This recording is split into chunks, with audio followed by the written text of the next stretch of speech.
The report card shows that in 2012 we had the highest number of new HIV diagnoses that we've seen for 20 years. So that is a poor report card, if you like, and disconcerting. Brent, is this come down to complacency, do you think? I don't think it's about complacency. I think it's about complexity. Our lives are increasingly becoming more complex, and trying to integrate all the different options we have in our lives to ensure that we still have, a satisfying sex life, but at the same time trying to make sure that we minimize our risks. Well, there are new forms of testing and treatment available at the moment. What sort of difference are they making? Well, in the last year or so, we've had an approved rapid test for HIV, and we've had across Australia 32 sites where people can get a test done and know within 10 or 20 minutes the result. And so within a year, we've seen a small increase in uptake of testing, which is great. And we've also, some positive news is that along the eastern seaboard in Queensland, New South Wales and Victoria, we have begun, or we're about to next year, begin offering people a daily tablet to help them prevent HIV infection along with other prevention measures. So until that kicks in, we won't be able to really get a sense of how testing and, say, prevention are improving for a little while longer. We hope to see an improvement. Well, certainly antiretrovirals have been a huge change. They've literally been life-changing for millions of people. Brett, how have you seen that change people's lives? Well, for me, certainly. I wouldn't be here today if it wasn't for antiretrovirals. When I was diagnosed in 1998, I immediately went on treatment. It was in the era of hit hard, hit early.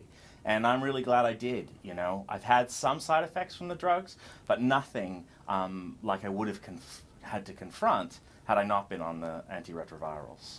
It's all very well, obviously, that gives you a peace of mind and obviously the aspect of health. But is there still a stigma associated with HIV? Do you face discrimination and perhaps legal restrictions? Absolutely.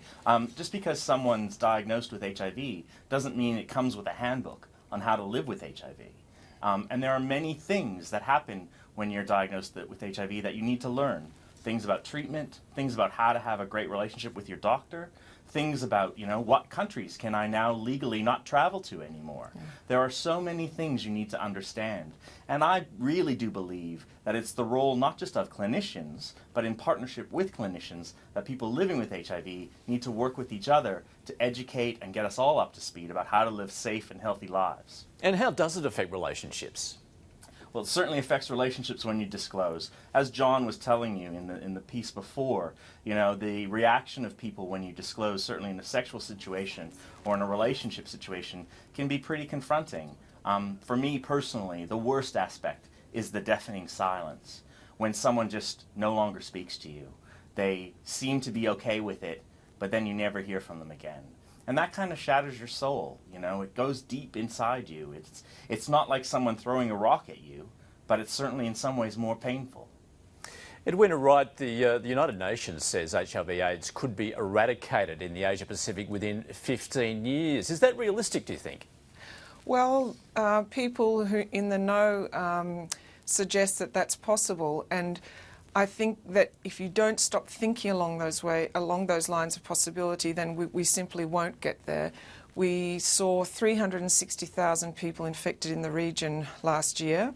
The Asia and the Pacific region has the second highest area of HIV in the world, 5 million people, coming after sub-Saharan Africa. So it is a challenge, but we know that there are several countries in the region that have turned around the epidemic, where there's decreased incidence of new infections, and there are some countries where the infection rates are rising. I think it's possible, and I think it's something that we really need to work towards collectively and integrate community, scientists, doctors, government, and when countries become capable of funding and managing their own domestic HIV epidemic, then I think we've really got a good shot at it. And interestingly, the UN also warns that the group perhaps most at risk are those over 50, 3.5 million or more are living with HIV worldwide. Now, they're saying this ageing is due to antiretrovirals prolonging lives, but also because many are partaking in risky behaviour. Well, yeah, I mean, we're humans. We take risky behaviour. We do things every day that aren't related to HIV that incorporate risk.